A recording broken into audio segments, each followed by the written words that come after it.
이번 주 뉴욕 증시는 실업률을 비롯한 각종 경제 지표, 그리고 새롭게 부각된 악재죠. 미국과 중국 간의 갈등. 자, 이 부분들이 가장 주요하게 맞닥뜨려진 내용이 아닐까 생각합니다. 경제 지표에 대한 부분들은 크게 부담 없다라고 하지만 이렇게 새롭게 만들어진 미국과 중국 간의 갈등에 대한 부분들은 시장을 어떻게 끌고 갈 것인지 여기에 대한 관심이 집중되고 있습니다. 여기에 대한 이야기들 자세하게 전달해 드리도록 하겠습니다. 대규모 부양책이 예상이 되고 있다. 어디 이야기냐면 중국에 대한 이야기입니다. 현재 IMF 쪽에서는 중국의 GDP 성장률이 유일하게 플러스를 기록할 것이다. 이렇게 얘기를 좀 하기도 하는데요.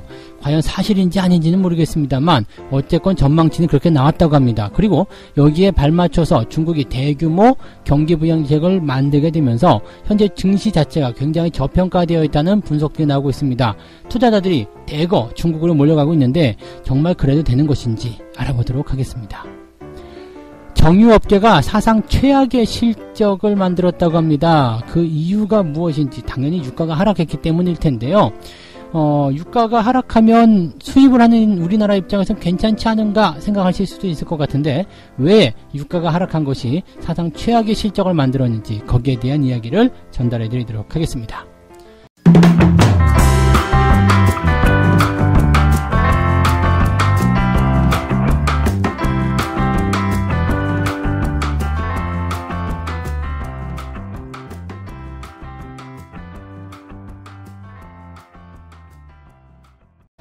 네, 반갑습니다. 오늘은 5월 4일 월요일입니다. 낀 날이죠? 네. 이렇게 끼어 있는 날은 대체적으로 시장에 대한 관심도가 많이 죽어요. 그래서 거래량이 많이 줄어들기 때문에 보통은 이런 날은 매매를 잘 안 하시죠? 왜냐면 변동성이 굉장히 커지기 때문에. 그래서 연휴 전에 매도들을 좀 많이 하셨을 텐데, 시장의 방향이 일단 약간 변동성을 좀 보일 거 생각되고 있기 때문에 오히려 월요일 증시 속에서는 출렁거림이 조금 더 강하게 나타나지 않을까, 생각보다 더 크게 출렁거리는 모습이 나오지 않을까, 이렇게 생각이 되기도 합니다. 그래서 거기에 대한 이야기들 오늘 좀 전달해 드리려고 하는데요. 일단 이번 주 같은 경우는요, 이 두 가지 재료가 팽팽하게 맞서서 싸울 것 같아요.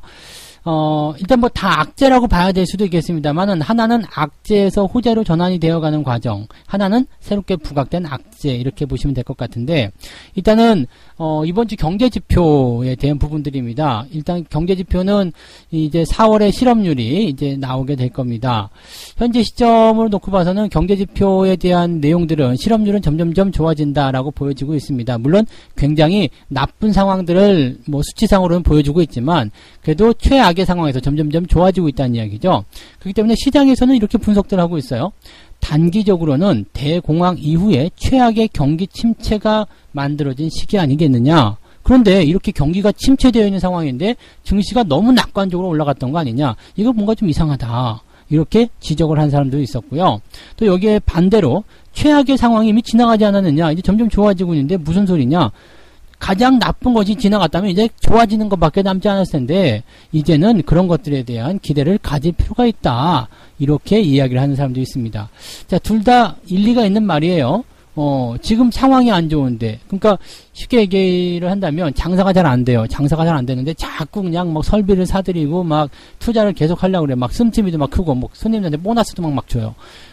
서비스죠. 막 줘요. 그러면은 이제 뒤에 끌려가가지고 이런 얘기 듣잖아요. 아니, 장사도 안 돼 죽겠는데 지금 그렇게 펑펑 쓰고 그러면 되겠습니까?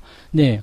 이런 얘기, 이럴 수도 있는 거고, 자, 최악의 상황은 지나갔다. 그렇기 때문에 이제 손님들에게 우리 가게에 자꾸 올 수 있게끔 서비스를 자꾸 주고 이렇게 투자를 해야 될 때다. 이제 점점 좋아질 거다. 이렇게 이야기하는 그런 부분이라고 보시면 되겠죠. 그러니까 두 개가 약간 팽팽하게 맞서고 싸우고 있는데 누가 더 맞는 건지는 잘 모르겠습니다. 그렇지만 확실한 것은 이제 경제지표가 나빴다는 그 내용들은 이제 나쁠 것이다. 2분기까지 안 좋을 것이다. 여기에 대한 내용들은 우리가 이미 알고 있었던 내용이다. 그래서 시장에 크게 영향을 주지는 않을 것이다. 이런 생각을 조금 해봤습니다. 문제는 뭐냐면요. 문제가 어디서 나타나냐면 이제 중국 미국과의 갈등이에요. 네. 무역 전쟁이 다시 일어난다. 제2의 무역 전쟁이다. 이런 얘기까지 나오고 있죠. 그러니까 퍼펙트 스톰이라는 얘기는 완벽한 폭풍이 몰아칠 것이다. 어마어마한 그런 그 경기적 충격이 또 나오게 될 것이다. 뭐 이런 얘기들을 하고 있습니다.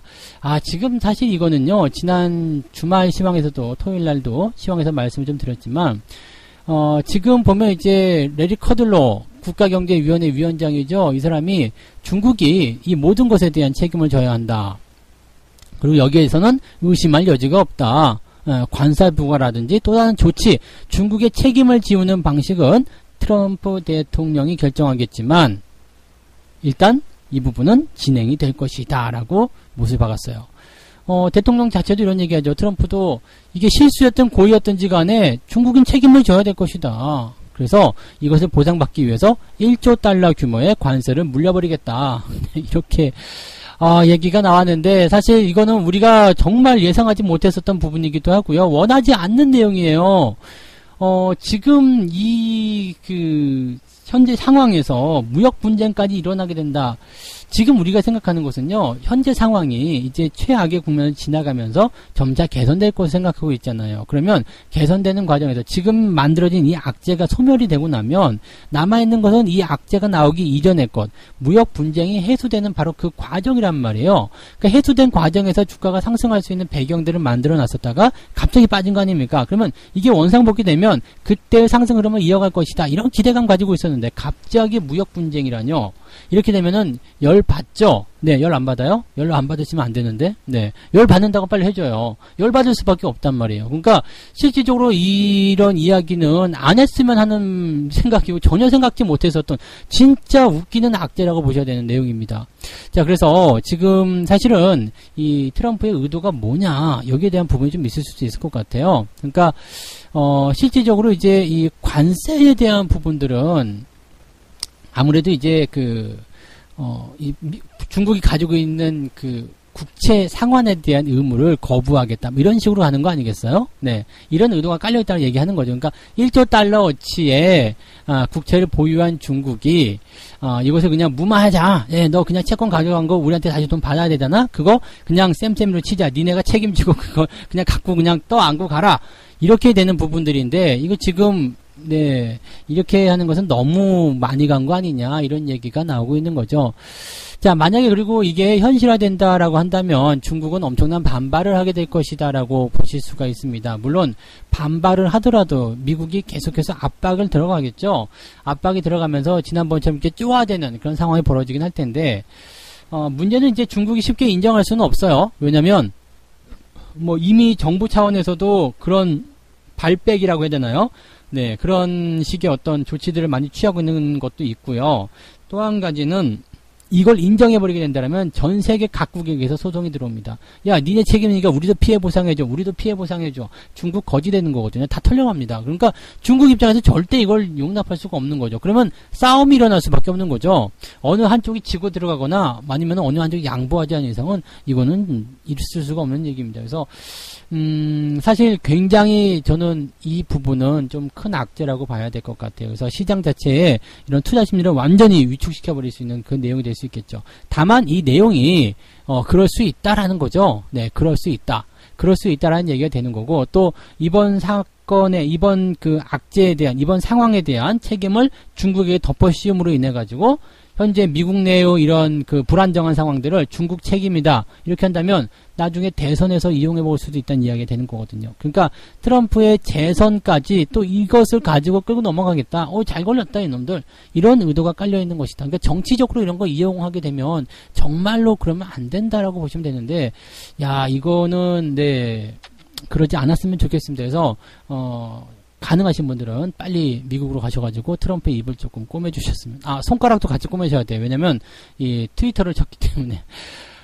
참 답답한, 네, 그런 악재였다 좀 보시면 될 것 같고요. 네, 이 악재에 대한 부분들은 좀 지켜봐야 될 것 같아요. 중국이 어떻게 반응을 하는지, 그 다음에 실제로 얘네들이 미국이 중국에게 이제 책임을 전가하는 그런 움직임을 가져갈 것인지 한번 직접적으로 한번 보기는 해야 될 것 같다 생각이 좀 듭니다. 자, 그리고 한 가지 이제 주력적으로 봐야 되는 것이 이제 이번 주에 진행되는 경제 지표겠죠? 네. 4일에는 이제 ISM, 뉴욕 비즈니스 여건 지수, 그리고 3월 공장제 수주 발표가 되고요. 뭐, 특별히 중요한 포인트는 아니라고 하더라도요. 이런 지표들 같은 경우들이 이제 대체적으로 좋아졌냐 나빠졌냐에 따라서 이제 경제적인 상황들이 좋을 것이냐 나쁠 것이냐 이렇게 나오게 됩니다. 그 다음에 이제 디즈니, 그다음에 클라이슬러 이런 기업들이 이제 실적을 내놓기도 하고요. 고용 보고서 이런 것들이 나오고 이게 사실은 고용 보고서 가장 핵심이기도 하고요. 4월 달에 있을 이런 뭐라 그럴까요? 고용지표. 이게 가장 중요한 부분일 겁니다. 그래서 8일날 발표되는 4월 비농업 고용보고서 이것도 굉장히 중요한 부분이 되겠고요. 하여튼 이번 주에는 약간의 좀 중요한 그런 경제지표들이 많이 포함되어 있다라고 보시면 될 것 같습니다. 현재 이제 실업수당 청구 건수 이제 7일날 나오는 이 실업수당 청구 건수에 대해서는 한 260만 명 정도 예상이 될 것이다 생각되고 있습니다. 600에서 500으로, 500에서 400으로, 400에서 다시 300으로 다시 200만을 줄어듭니다. 여전히 기록적인 수치이긴 합니다만은 계속적으로 줄어들 것이다라고 예상되고 있기 때문에 좋아지고 있다는 것은 확실하게 나와 있다라고 보시면 되겠습니다. 다만 이제 서비스업 구매관리자 지수라든지 기타 여러가지 지표들은 실질적으로는 좋아지지 않았을 것이다, 나빠졌을 것이다 이렇게 예상을 해보시는 게 맞다라고 보시면 되겠죠. 뭐 그런 정도고요. 기업들의 어떤 실적 발표가 이어지는 부분들인데 뭐 실제적으로 이제 이 기업들 실적이 그렇게 우호적이지 못할 것이다라는 부분들이 나타나고 있기 때문에 여기에 대해서는 큰 기대 안 하셔도 좋지 않을까 생각합니다. 그래서 뭐 경기 지표들은 이미 반영이 됐고 기업들 실적도 이미 주가에 반영이 됐기 때문에 여기에 대해서 뭐 이렇게 크게 고민하실 필요는 없겠습니다만 여러분들이 고민하셔야 되는 것은 미중 간의 갈등이 새롭게 시작되고 있다라는 것에 주목만 해주시면 되겠습니다. 이번 주에 가장 많이 주목해 보셔야 되는 것은 바로 미중 갈등이다. 이렇게 봐주시면 되겠습니다. 자, 이제 두 번째 이야기 해드릴 건데요. 이런 과정 속에서 지금 중국 쪽으로 투자자들이 몰려가고 있다라는 얘기가 나오고 있습니다. 네. 지금 1분기 마이너스 성장에도 불구하고 선방을 했다라는 이야기, 그 다음에 세계 증시 두 자릿수 하락할 때, 이제 그 중국 증시는 또 올라오고 있었다는 이야기, 그리고 뭐 상하이 지수 같은 경우는 연고점 대비 마이너스 8%밖에 안 됐다라는 이야기, 뭐 등등 여러 가지 나오고 있고요. 그 다음에 대규모 이제 경기 부양책이 쏟아지게 될 것이다. 중국의 이야기입니다. 그래서 이번 달 21일 날 양회가 열립니다. 양회는 이제 회의가 두 개 열린다고 해서 양회예요. 전국인민대표회의, 그 다음에 전국인민정치협상회의 이렇게 두 개가 열리게 되는데 이 양회가 열리게 되면서 이제 대규모 경기 부양책을 발표할 것이다. 이렇게 얘기를 하고 있는 거죠. 뭐 중국도 이제 정치적으로 계속 자기의 생명을 이어가야 되는 그런 숙명적인 부분들이 있기 때문에 아마도 이제 이런 민심을 좀 달래기 위한 그런 내용들이 좀 집중되지 않겠는가 생각되고 있고요.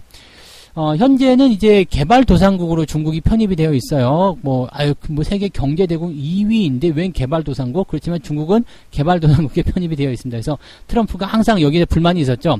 아니, 세계 2위의 경제대국이 개발도상국의 그런 수혜를 받으면서 우편물 인하 받아서 되겠느냐? 이런 거 하지 마라. 막 그렇게 얘기를 했었는데, 어쨌든 중국은 지금 네, 선진국이 아니라 개발도상국으로 들어가 있습니다. 그래서 어쨌건 네, 이런 개발도상국의 상황이라면 성장률 자체가 상당히 높게 나타나는 것이 일반적이에요. 그래서 이번에도 4에서 5%대 정도는 GDP 증가율이 나와야 되지 않겠느냐 이렇게 얘기가 나오는 거고, 여기에 맞춰서 그 정도는 만들어야 되기 때문에 정말로 어마어마한 대규모 경기 부양책이 나와야 될 것이다. 이렇게 얘기가 되고 있는 거죠. 지금 글로벌 주가 지수에 대한 그런 중국 지수의 상황들을 좀 보게 되면 실질적으로 이제 상하이 지수가 가장 많이 하락하지 않은 그런 모습이고요. 중국의 이제 GDP 증가율 전망치도요. IMF의 그런 자료를 좀 보게 된다라면 뭐 전 세계적으로 마이너스 3%, 유로존은 마이너스 7.5%, 미국은 5.9%, 뭐 일본은 마이너스 5.2%, 뭐 이게 당등등 많이들 하락할 것이라 되어 있는데 중국만 플러스예요. 중국만 플러스 1.2% 나온다. 정말 이게 가능한 것인가 싶기도 합니다만은 뭐 공산당이니까 또 가능할지도 모르지 않겠습니까? 그래서 그런 내용들 정도로 일단은 생각을 해보시면 될 것 같고요. 글쎄요, 지금 현재 상태로 봐서는요, 중국 쪽에 대규모 어떤 경기 부양책이 들어간다고 해서 중국 쪽 주식을 막 사야 될 이유는 사실 없을 것 같아요. 많이 하락하지 않았다고 해서 많이 올라간다는 보장이 없습니다. 오히려 주가라는 것은 많이 하락한 주식에서 많이 올라가는 경우가 있지, 뭐 하락 추세에서 많이 안 빠졌다고 해서 이것이 나중에 장이 좋아질 때 급등한다? 절대 그렇지 않습니다.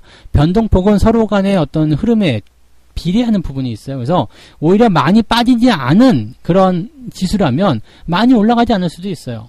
오히려 급과 크게 빠진 것들이 좀 과민했나? 좀 과도한 매도가 나왔나? 이런 생각 때문에 매수가 더 강하게 들어가서 급하게 뛰어 올라가는 경우도 있죠. 또 아래쪽에선 거래가 시종되기 때문에 조금만 가지고도 팡팡 튀어 올릴 수가 있다는 이야기입니다. 그래서 실질적으로 이렇게 많이 안 빠졌어요. 뭐 방어가 잘 됐어요 라고 하고 훅 들어간다라면 올라갈 때도 그냥 재미없는 그런 상황을 보실 수도 있습니다. 경기 부양책이 대규모로 들어올 것이다 라고 지금 생각하고 있다면 중국 증시에는 이미 다 그런 것들이 반영이 되고 있으리라 생각을 합니다. 그래서 이런 것들도 좀 보시는 게 좋지 않을까 생각되고요. 지금 보면 이제 투자자들이 가장 많이 산 게 이제 ZT라는 중흥통신이죠. 예전에 그 미중 무역 분쟁 한참일 때 막 하한가 7방인가 8방인가 맞았던 바로 그 기업이요. 뭐 중내산에 있었던 그 기업이 있잖아요. 이 기업이 지금 그 1721만 달러치로 순매수가 가장 많이 들어왔다고 되어 있는데 이거 조심하셔야 될 필요가 있겠죠. 왜냐하면 앞서서 말씀드렸지만 미중 간의 그 갈등이 또 생겨나게 되면 이것도 통신 장비들 갖고 쥐고 흔들 수 있어요. 네. 그러면 ZT 같은 경우는 지금 의존도가 굉장히 높기 때문에 회사가 망해버릴 수가 있어요. 그 당시도 거의 망하는 위치까지 갔다가 다시 살아난 거 아닙니까? 그래서 요거는 일단 조심하셔야 될 것 같아요. 그래서 요 부분들은 조금 주의를 좀 해야 될 필요가 있을 것 같고요. 반면 이제 그 펀드 투자자들 같은 경우는 조금 이야기가 다르다고 합니다.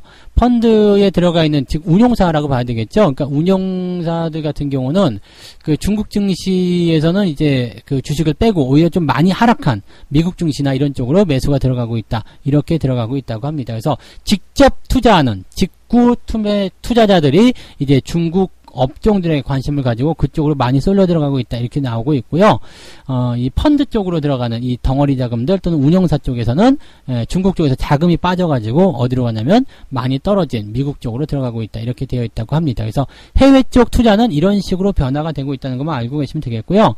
지금 많이 하락하지 않았다라고 해서 주가가 괜찮다. 앞으로 더 좋을 것이다 생각해서 들어가는 것은 상당히 위험한 발상일 수도 있다는 거 정도만 말씀을 좀 드리고 마무리하도록 하겠습니다. 네. 자, 세 번째 이야기 가도록 하겠습니다. 세 번째는요, 정유업계가 정말 사상 최악의 실적을 만들어서 충격적이다 이런 얘기가 나왔는데, 지금 SK이노베이션 실적 발표가 하는데 1조 원대 적자가 유력하다. S-오일 같은 경우는요, 뭐, 어마어마합니다. 지금 S-오일 같은 경우는 이 적자가요, 지금 1분기 적자가 4조 원 이상이 될 수 있다. 이런 얘기가. 이거는 좀 너무 크지 않나 생각이 좀 드는데요. 아무튼, 네, S-오일도 그렇고, SK이노베이션도 그렇고, 이 유류와 관련되는 정유회사들이 전부 다, 적자 국면이 심화가 되고 있다라고 봐주시면 될 것 같은데, 뭐 상황이 일단은 상황인 만큼 전체적으로 이제 그 정유업계들의 좀 부담스러운 내용들이 계속 진행이 되고 있는 것 같다 생각이 좀 듭니다. 현재 이제 S-오일 같은 경우가 시장 전망치보다 적자 폭이 더 크게 나타났다. 이게 좀 이제 투자자의 심리를 좀 악화시킬 수 있는 그런 내용이 좀 될 수도 있겠고요. 지금 보면 이제 지난 한 해 동안 정유 4개 회사의 연간 합산 영업이익은 3조 1천억 원이었다 되어 있는데 올해는 1분기 만에 지난해 한 해 동안 번 수익을 모두 날려버릴 것이다. 더 날리는 상황이 된 거죠. 네, 그런 상황이 됐다. 자, 도대체 왜 이런 상황이 벌어진 겁니까? 정유업체들 왜 이렇게 실적이 나빠진 겁니까? 라고 얘기가 나온 건데 유가가 하락했기 때문이에요. 근데 여기서 이제 궁금증이 생기겠죠. 아니, 유류를 수입하는 입장에서 싸게 사면 좋은 거 아닙니까? 라고 생각하실 수 있겠습니다만 이게 그냥 소매나 편의점 가서 기름 사는 것처럼 그렇게 하는 게 아니죠. 전화해가지고 야, 기름 2개로만 줄래? 기름 뭐 100만 개로만 갖다 줄래? 이렇게 해서 그냥 바로바로 배달되는 게 아니거든요. 뭐 쿠팡도 아니잖아요. 로켓 배송 이렇게 날라오는 거 아니란 말이에요. 이건 어떻게 되냐면 기름은 일단은 거기서 이제 사가지고 배에다 실어가지고 이렇게 오는데 얼마나 오랜 시간이 걸리겠습니까? 그러니까 미리미리 사놔야 돼요. 재고를 쌓아난다는 얘기죠. 그러면 유가가요, 뭐 만약에 50불이었다. 이때 많이 사놨어. 근데 유가가 폭락을 해버렸어요. 지금 20불이야. 그러면 어떻게 돼요? 이 30불어치의 손해가 발생하는 거죠. 네. 거기에다가 지금 재고가라도 빨리빨리 나가주면은 싼 그 기름들 사가지고 다시 채워놓으면 될 텐데 지금 수요가 감소하니까 이게 재고가 나가지도 않아. 그러니까 싼 거 사다가 담을 데도 없어. 막 이런 상황이 벌어지게 된 겁니다. 그러니까 수익성이 나빠지고 수요도 감소하고 재고에 대한 부담감도 커졌다. 이것이 지금 정유업체의 상황이라고 보시면 되는 거죠. 이것을 해소할 수 있는 부분들은 경기가 좋아져야 돼요. 그래서 정유나 화학이나 다 마찬가지예요. 유동성 장세나 경기가 좋아지는 상황, 그 끝자락쯤 가서야지 좋아집니다. 일단 가지고 있는 재고도 다 소비해야 되고요. 그 다음에 경기가 좋아지면서 소비가 계속 늘어나게 되고 수요가 증가하게 되고 물건의 가격이 상승하게 되면서 전체적으로 업황이 좋아져야 되는 겁니다. 그래서 정유나 화학이나 이런 종목군들은 지금 상황 자체가 썩 좋지 않다라는 것만 좀 알고 계시면 될 것 같고요. 그 다음에 이 부분들이 개선이 되려면 조금 시간이 걸릴 수 있다. 경기가 좋아지고 그 부분이 확실시 되는 그 시점부터 아마도 주가가 반등하기 시작할 것이다. 이렇게 말씀을 드릴 수가 있겠습니다. 그 부분만 참고해서 대응을 해주시면 되겠습니다. 그러면 정유 섹터 같은 경우들은 지금은 조금 멀리 쳐다보시는 게 맞지 않을까 생각이 좀 들죠? 네. 자, 이렇게 해서 세 가지 이야기 전달해 드렸습니다. 첫 번째는 이번 주 시장이 좀 팽팽한 변수를 보이게 될 것이다. 실업률 비롯한 이제 경제 지표가 발표가 될 텐데 이미 반영이 됐기 때문에 큰 문제는 없다. 그렇지만 새롭게 부각된 미중 갈등 같은 경우는 굉장히 심각한 문제다. 그래서 요거에 대한 내용들 관심 있게 좀 지켜보고 거기에 따라서 주가가 변동하는 것을 좀 잘 대응을 해야 되겠다라고 말씀 좀 드렸습니다. 두 번째는 대규모 경기 부양책이 나올 것이다 라고 생각되고 있는 중국 증시로 많이들 직구족들이 들어가고 있다라고 하는데 시장이 안 좋을 때 많이 안 내렸다고 해서 무조건 시장이 좋을 때 올라가는 주식이 아니라는 것을 꼭 명심하셔야 되는 거고, 특히나 중국 같은 경우는 뭐 이번 달에 이제 양회를 통해서 뭐 경기 부양책이 나온다라고 합니다만 실질적으로 이제 미중 무역 갈등이 나타날 수 있는 상황이기 때문에 쉽지 않은 상황에 들어가 있다라고 보셔야 될 겁니다. 그래서 지금 중국 쪽에 투자하시는 부분들은 조금 애매하지 않나 생각이 좀 들고요. 대신에 이제 그 펀드 쪽 자금들은 중국에서 빠져나와가지고 미국이라든지 이렇게 좀 하락폭이 컸던 그런 쪽에 투자가 들어가고 있다. 이렇게 분석이 좀 달라지고 있다라는 것만 알아주시면 되겠습니다. 정유업체가 사상 최악의 실적을 발표를 하게 될 텐데 이 상황들은 이제 당분간 더 악화될 것이라고 말씀드릴 수 있겠죠. 유가가 하락함에 따라서 재고에 대한 부담감들이 커졌기 때문이다. 이렇게 보시면 될 것 같고요. 당분간은 네, 정유나 화학 섹터는 네, 좀 그렇게 좀 재밌는 그런 시세를 만들어내기 좀 어려울 것이다. 이렇게 말씀을 좀 드려야 되는 거고요. 대체적으로 이제 정유화학 업종들은 유동성 장세가 끝나갈 때 또 시장이 좋아지는 것을 어느 정도 인정받았을 때 그럴 때 상승하게 된다는 것을 참고해 주시면 되겠습니다. 자, 오늘 여기까지 이렇게 이야기해 드리고요. 책 한 꼭지 읽고 마무리하도록 하겠습니다. 주가의 변동이란 결코 우연히 발생하지는 않는다. 주가가 어디로 튈지 모르는 공이 아니라 마치 자석에 이끌리듯 미리 정해진 방향으로 상승 또는 하락하며 일단 하나의 방향이 정해지면 한동안 그 방향으로 계속해서 움직이는 경향이 강하다라고 되어 있습니다. 이것은 추세에 대한 설명입니다. 그래서 시장이 어떤 추세를 만들어 가느냐 거기에 따라서 우리의 투자 전략이 달라진다는 것만 알고 계시면 되겠습니다. 그래서 일단 상승 추세에서 변동성이 크게 나온다. 이건 같은 크게 의미가 없고요. 하락 추세에서 뭐 상승이 크게 나왔다. 그것도 의미가 없습니다. 그래서 그 추세의 방향을 볼 수 있는 그런 어떤 해안이라고 해야 되나요? 그런 것들을 조금 키워가시는 것이 필요하다라고 말씀드릴 수 있겠습니다. 자, 낀 날이기 때문에 약간은, 네, 뭐, 시장에 대한 관심도가 많이 줄어 있겠지만은, 그래도, 네, 오늘 시황을 통해서 여러분들, 네, 시장 정보 빠르게 입수하셨기를 바라고요. 오늘도 약간 변동성이 예상되지만 잘 슬기롭게 넘겨주시기 바라고, 본격적인 시장과의 싸움은 5월 6일부터라는 거 잊지 마시고, 오늘은 그냥 보너스 데이다. 관심 있게 지켜보자. 그런 정도로만 생각해 주시면 좋을 것 같습니다. 자, 오늘도 편안하게 보내시기 바라고요. 연휴 즐기고 계신 분들은 편안한 연휴 계속적으로 즐겨주시면 좋겠습니다. 저는 다음 시간 다시 올게요. 고맙습니다.